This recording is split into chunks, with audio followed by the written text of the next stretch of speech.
Hello, I'm coming at you from my basement today, which will explain all the weird furniture going on down here. So sorry about that. Hopefully the lighting and the quality is good enough that you'll ignore that. But today I am filming a septum piercing experience video, just because I think it'll be helpful for anyone that may be considering getting it done. I got my septum piercing December 11th, 2018, which is about 3 months ago, which depending on who you ask, most people say that's fully healed. Typically septum piercings take about 6 to 8 weeks to heal.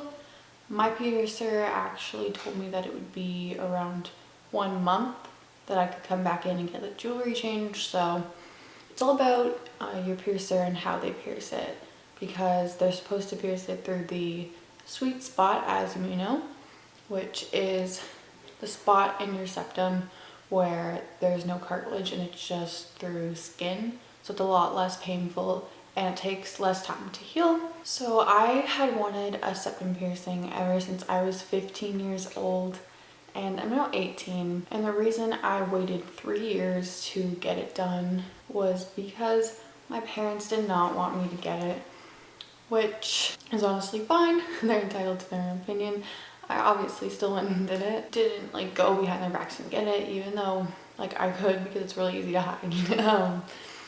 I did not, because I wanted to make sure that I really wanted the piercing, because although there's no visible scarring, there are a lot of complications that could go wrong if you don't take proper care of your piercing or it gets pierced the wrong way. I do recommend taking a little while to think about if you really want this piercing, and if you are willing to deal with the consequences if it doesn't go the way you hoped. So the price of this piercing was $45, which is about the standard price. I've seen some that are around $30, some that are around $50, but you shouldn't be paying, less than $20 for a piercing, because then it's probably not the best place to get it done.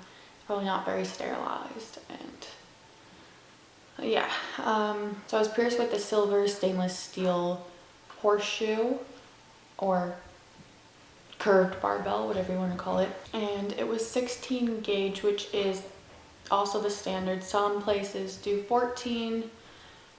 16 is just a little bit smaller, I believe. I'd say I have a pretty low pain tolerance, so it was about a 7 out of 10 as the needle was going through, but that only lasted a couple seconds. And then it was about a 2 out of 10 during the whole healing process and like right after it was done. However, it was tender for about 2 weeks after I got it done. I could not brush up against it or touch anything to my nose, not even like blow my nose, without it being around probably a 6 out of 10 in pain. So something that's a red flag that you should not listen to, your piercer tells you this, is to not clean it. It sounds stupid because it is, but my piercer told me not to clean my piercing at all because noses are self-cleaning. This did not make a lot of sense to me, obviously, because noses don't seem that clean. The only thing that made sense was that you're not really in your nose touching it a lot. So I wanted to listen to her, but throughout the first week that I wasn't cleaning it, I felt like it was a lot sorer and crustier than it should have been. So I started going in with warm water and a Q-tip and just picking away at all the little crust that would gather around the piercing hole. And thank God I started to do that. If I didn't clean it at all, I think I would have got a bad infection. I also started getting keloids in my nose about the 2nd month in. I started soaking my nose in hot water with non-iodized salt, and that seemed to help a lot and went away in a couple of days. So if you don't know what keloids are, I don't know how to explain it too well, but it looks like a ball of skin around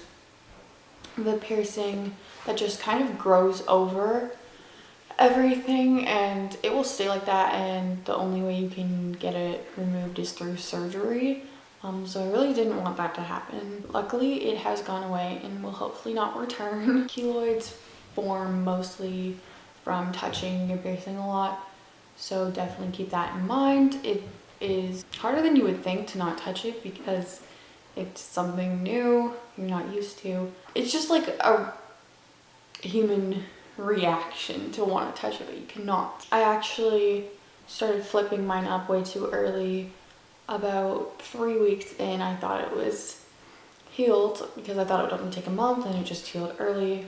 That was not the case. I think I prolonged the healing process by flipping it up because it started to tear at the skin around the piercing. So as I said, I was told that in a month I could come back and get different jewelry from my piercer. So I went in January 27th of this year and got new jewelry, and it's the one I'm wearing right now. Her changing my piercing was kind of a horror story. Like, worst case scenario, honestly, it should have just been quick in and out, but she could not get the one I wanted to close. I wanted a black ring that went all the way around instead of being a horseshoe, but it would not close, so she decided to use clamps to pinch it close, and she actually ended up pinching my nose with them, and it hurt a lot.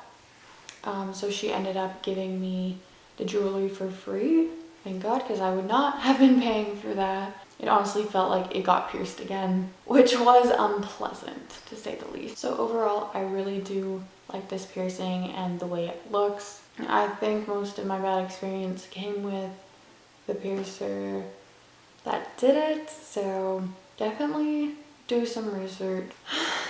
I like this piercing the most for its ability to be discreet. Now that it is actually fully healed, I flip it up and down all the time. You can even really feel that it's in your nose. Sometimes I forget that I have it. That also comes with it getting crooked a lot, but I just don't really care at this point. It is really easy to flip up and down if you have a horseshoe. I will show you that right now, actually. It's just as simple as that. And then literally from any angle, you can't even tell you have it in unless you're like really searching for it. And then to take it down, you just make the same face. Kind of looks like you're picking your nose. But yeah, super easy. So I hope this video helped you guys a little bit, and I think I'm going to be making another one on my industrial piercing because that was a whole nother horror story. I don't have the best experiences with piercings, honestly. My body likes to try and reject them. So if you'd like to see that, drop a like, drop a comment, drop what piercings you have in the comments if you would like. And that is all. Thank you for watching. Goodbye.